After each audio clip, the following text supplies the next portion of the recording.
อนเสียวหัวบอกเคยคิดคนเดียว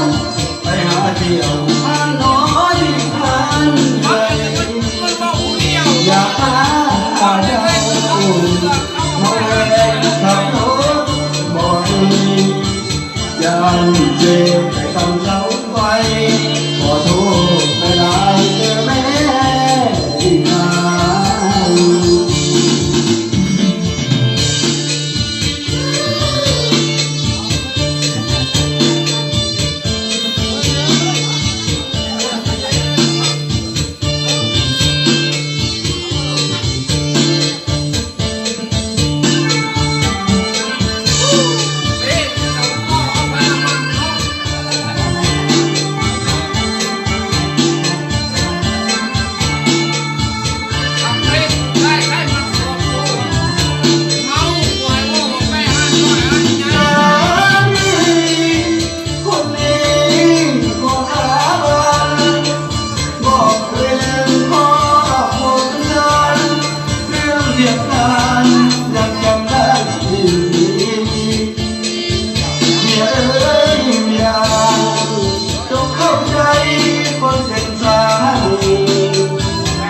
ช่ว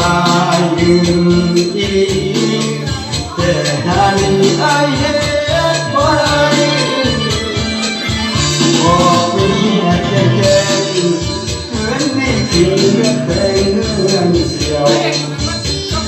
บอกเคยคิดคนเดียว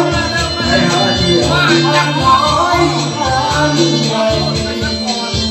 อยากหาเจ้ามาแวะขับรถบ่อยยันเจ็บไปทำเสาไฟ